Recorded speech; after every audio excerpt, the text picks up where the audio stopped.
मेरा नाम है काला, अरविंद काला। हमारे मोदी साहब बहुत ज़बरदस्त जादूगर हैं। वो हर मसले का हल ढूंढ लेते हैं। वो उस मसले का भी हल ढूंढ लेते हैं जो मसला मसला ही ना हो। अब आप देखिए नज़ारा हिंदुस्तान और कनाडा के पंगे का। अगर जो आप में ये सारांश में मैं आपको बताता हूँ कि किस तरह से क्या है, सारांश पेश कर रहा हूँ मैं। कुछ दिन पहले, एक आध हफ्ते पहले, वहाँ के वजीर आज़म जस्टिन ट्रूडो साहब ने एक इल्ज़ाम लगाया हिंदुस्तान पे। और उन्होंने हिंदुस्तान को कहा कि 3-4 महीने एक वो सरदार कनेडियन सिटीज़न उसका खून हुआ, हर्षदीप सिंह निज्जर या जो भी। और ट्रूडो साहब ने एक बहुत संगीन इल्ज़ाम लगाया। उन्होंने कहा हिंदुस्तान, आपने अपने कातिल भेजे, हिंदुस्तानी कातिल, वो इसको मार के, कनेडियन सिटीज़न को मार के चले गए। अच्छा चलिए, ये उनका इल्ज़ाम है। अच्छा, इसमें अब मोदी साहब आए, और मोदी साहब तो ऐसे है ना, वो अकड़ उनकी ऐसी रहती है कि उन्होंने क्या किया, वो सीधा साधा वो खंडन कर सकते थे, कह सकते थे नहीं ट्रूडो साहब आपको गलतफहमी है, हिंदुस्तान इस किस्म की चीज़ें नहीं करता, और कहीं दूर जाके कातिलाना हमला करें ये हमारे बस की बात नहीं है, और मामला वहीं पे ख़त्म हो जाता। उनकी वो पुलिस तफ्तीश करती रहिए, कर रहे, और आप करते रहिए। लेकिन मोदी साहब ने तो ऐसा चाबुक चलाया कि छुट्टी कर दी।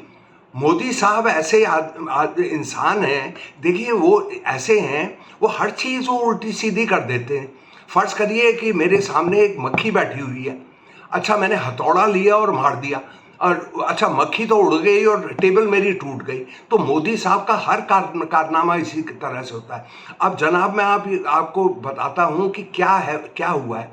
मोदी साहब ने ये कहा है कि कनेडियन सिटीजन, जिसको कहते हैं बाशिंदे हैं, वहाँ के शहरी हैं जिनका पासपोर्ट कनेडियन है, उन्होंने उनको कहा है कि भाई हिंदुस्तान आप नहीं आ सकते, कोई जहाज़, आपको वीज़ा ही नहीं मिलेगा, वो पर्चा जिससे आप दाखिल हो सके।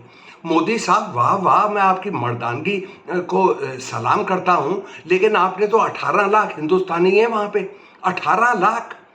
और वो तो बेचारे अपने माँ बाप को मिलना चाहते हैं, हिंदुस्तान आना चाहते हैं, हर आदमी अपने घर जाना चाहता है, तो वो भी है तो अपना आना चाहते हैं। तो उनका, क्योंकि उनके पास वो कनेडियन पासपोर्ट है, तो उनको आपने रोक दिया। अच्छा, उनकी तो आपने छुट्टी कर दी। अच्छा, उनके वो रिश्तेदारों की भी छुट्टी कर दी। अरे जनाब, मेरे रिश्तेदारों में ही, और मैंने हर जगह से कहानियाँ सुनी हुई हैं, 80 साल का लड़का आदमी और 80 साल की औरत गांव में बैठे हैं, शहर में बैठे हैं कि इसके लड़का आएगा, लड़की आएगी, पोता आएगा, पोती आएगी, नवासा आएगा, नवासी आएगी। अब ये उनके लिए ठन ठन गोपाल। अच्छा, उनके पास पैसे हों भी कनाडा में हवाई जहाज जाने के लिए, उनके जिस्म में इतनी कुव्वत ही नहीं है, इतनी बदन में ताकत ही नहीं है कि 18 घंटे वो हवाई जहाज में बैठ के वो वहाँ जाएं। तो मोदी साहब, आपने तो गजब कर दिया, उनकी चटनी बना दी, और उनके माँ बाप जो इंतज़ार कर रहे थे उनका मुरब्बा बना दिया। और मोदी साहब, आपको किस बात की फिक्र है? आपकी तो ज़िंदगी छड़े की है। छड़ा मतलब बैचलर। ना आपकी बीवी, ना आपके भाई, ना आपके बहन, ना बहनोई, ना चाचा, ना ताऊ या साली या सारा देवरानी, कुछ है ही नहीं आपके। आप तो एक जहां से लेकर दूसरा जहां में चले जाते हैं, तकरीर दे के घर आ जाते हैं। अरे मोदी साहब, तो आपने तो चटनी बना दी। अरे गोरा कैनेडियन कौन आना चाहता है हिंदुस्तान? वो तो अपना यूरोप जाएगा, यहाँ जाएगा, थाईलैंड जाएगा, श्रीलंका आएगा। हिंदुस्तान का कौन आता है? कोई भी नहीं आता। तो हिंदुस्तानियों को आपने चटनी बना दी, और उनके रिश्तेदारों की चटनी बना दी जो इंतज़ार कर रहे थे कि मेरा पोता आएगा, मेरी पोती आएगी। आखिरी दिनों में इंतज़ार यही रहता है लोगों का कि यार मेरे बाहर के बसे हुए कनेडियन जो बच्चे हैं वो वापस आए। उनकी आपने छुट्टी कर दी। क्यों?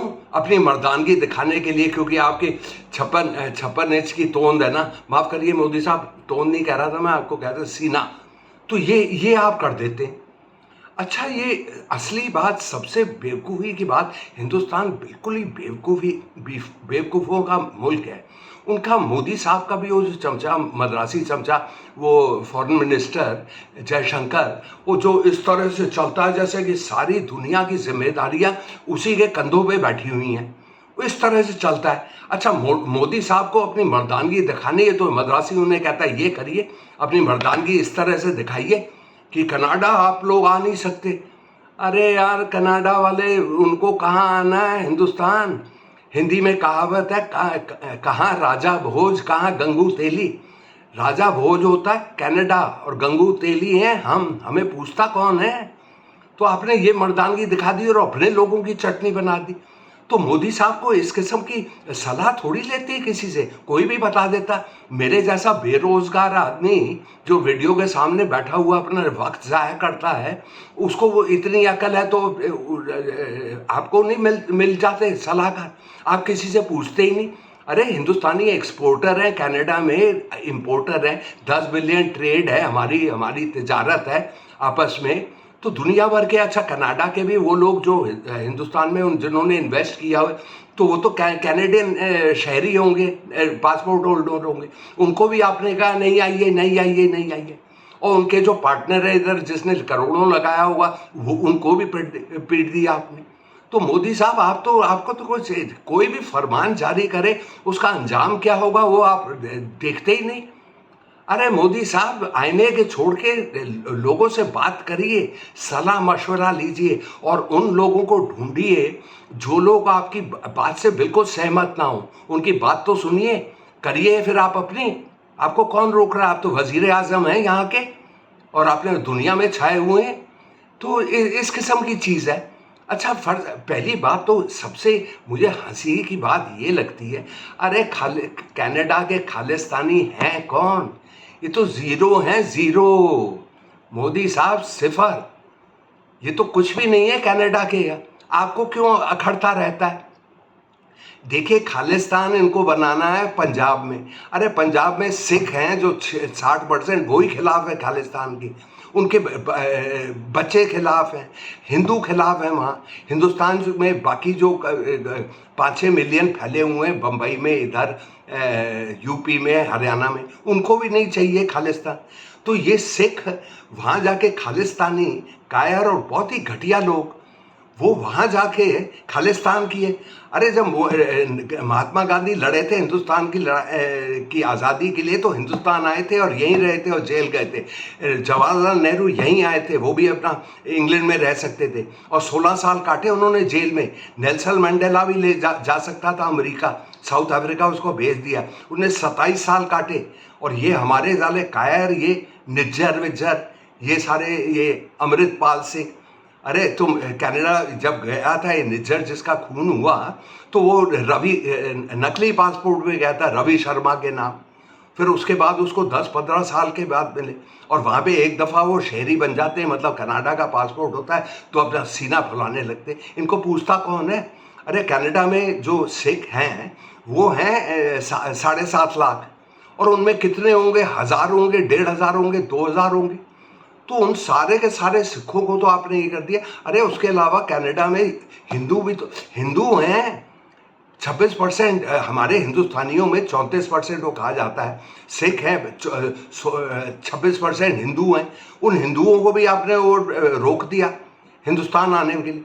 अरे भाई इत्तेफाक से मैं आपको अपना मसला देखिए, ऐसा है, मेरी छोटी बहन की लड़की कनाडा की सिटीजन है, वो वहीं की है, मतलब 20 साल हो गए।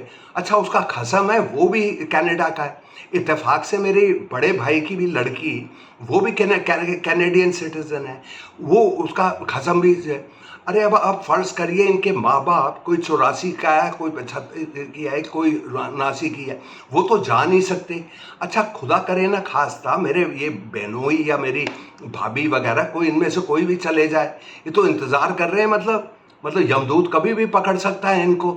तो वो लड़की अपनी क्रिया में नहीं आ सकती या चौथे वौथे में नहीं आ सकती जब उस लोगों का थोड़ा सा वो मिलना होता है, क्योंकि मोदी साहब का कोई है नहीं ना, रिश्तेदार है ना कोई, तो उन्हें मालूम ही नहीं होता कि असर क्या है। अरे मोदी साहब को ज़मीन से जुड़ जाइए और सीखिए कि क्या है, आईना छोड़िए अपना। अच्छा एक और चीज़ अब ये देखिए, अच्छा खालिस्तान, पहली बात है मैं मोदी साहब को एक वाहवाही इसकी देना चाहता हूँ कि हिंदुस्तान ने कातिल भेजे और मरवा के आ गए। मैं तो सचमुच बड़ा खुश हूँ। मैं तो सोचता था लूडो और स्नेक्स और लैडर्स के अलावा हमें कुछ भी नहीं आता, शायद कैरम में हम ठीक होंगे, लेकिन हमने तो कातिलाना हमला किया। ये तो बहुत बढ़िया है, जेम्स बॉन्ड का है। तो मोदी साहब, आपकी तोंद को मैं, माफ़ करिएगा, आपके सीने को सलाम करता हूँ। ये कुछ अच्छा ही है। और इस तरह से अच्छा, इस सिलसिले में एक छोटी सी चीज़ मैं आपको बताता हूँ भाई। और मुल्कों में भी तो होते हैं, और अलग अलग कौम होती हैं, बिरादरियाँ होती हैं जिनको आज़ादी चाहिए होती है। तो अब फ़र्ज़ करिए, अब मोदी साहब आप देखिए ना दुनिया में क्या करते हैं। हमारा इंग्लैंड है, ग्रेट ब्रिटेन, यूके जिसको कहते हैं, उसका जो उत्तरी हिस्सा है स्कॉटलैंड, उसमें लोग रहते हैं। उनको हर वक्त आज़ादी चाहिए थी। तो इंग्लैंड ने कहा कि कोई दिक्कत नहीं भाई, आप ले लो आज़ादी। तो उन लोगों ने एक रेफरेंडम करवाया, वोट करवाया, और उन्हीं स्कॉटलैंड वाले लोगों ने, उन्होंने कहा नहीं भाई, हम तो इंग्लैंड के साथ रहेंगे। तो मोदी साहब इस तरह से लोग करते हैं। इंग्लैंड ने किया अभी, और एक और उनका वहाँ पे एक और इतनी आज़ादी मिली रहती है उनके सूबों को कि अब ये स्कॉटलैंड रियासत, ये शायद यूरोपियन यूनियन ज्वाइन कर सकता है, जो ब्रिटेन ने छोड़ी थी। इतनी आज़ादी होती है। अब आप कनाडा में ही देखिए, वहाँ का एक सूबा है क्यूबेक, जहाँ पर लोग बस फ्रेंच बोलते हैं। ज़्यादा क्या, ज़्यादा लोग फ्रेंच ही बोलते हैं। तो वो भी अलग होना चाहते थे। वहाँ पे भी एक वो हुआ, तो कनाडा ने कहा यार अलग होना चाहते हैं तो हो जाइए। तो वहाँ पे भी रेफरेंडम वोटिंग हुई, लेकिन वो ज़्यादा क्यूबेक के लोगों ने चाहा कि हम कनाडा में ही रहें। इस तरह से स्पेन में भी कुछ बहस कैसे थे। तो मोदी साहब इन सारी चीज़ों से सीखिए। और एक एक चीज़ है, ये हैं कौन? ये तो मक्खी हैं, एक खालिस्तानी। अरे बोल रहे हैं, बोलने तो कुत्ते भौंकते जाएं, हाथी चलता रह जाए। हम हाथी हैं खालिस्तान के मामले में, कम से कम मतलब किसी को चाहिए ही नहीं खालिस्तान। और वो कुत्ते भौंक रहे हैं, खालिस्तानी भौंकने दीजिए। और आप जस्टिन ट्रूडो को कसूरवार नहीं ठहरा सकते। वहाँ पे वो जो फर्स्ट अमेंडमेंट रहता है, जैसे अमेरिका का है, कि आपको ये आज़ादी रहती है कि एक आपकी आवाज़ उठाने के लिए। और ये हिंदुस्तानी अपने वो देशभक्ति में कह रहे हैं कि हाँ ट्रूडो को ये करना चाहिए, ट्रूडो ये कर रहा है, ट्रूडो कर रहा है। अरे यार, अपने को सुधारो पहले। ट्रूडो को तो छोड़ो, हमें क्या लेना देना। 36 मिलियन का मुल्क है हमारा, तो हिंदुस्तानी सारे सुसु कर दें एक साथ तो कनाडा बह जाए। अरे तो हमें क्या परवाह है ट्रूडो से या इससे। और खालिस्तानी इनको, हमें तो उनको मैसेज भेजना ना चाहिए, और चिल्लाओ और चिल्लाओ। अरे हमारे सरदार जो हैं हमारे साथ ही हैं, हिंदू और सरदारों में कोई दरार ही नहीं। तो कहाँ, तो वहाँ वहाँ टोरंटो में करो भाई खालिस्तानी, और वो आज़ादी है तो उसमें कोई बात करने के लिए। लेकिन मोदी साहब को तो अपनी मर्दानगी दिखानी है ना, कि मैं ये कर दूंगा, मैं ये कर दूंगा।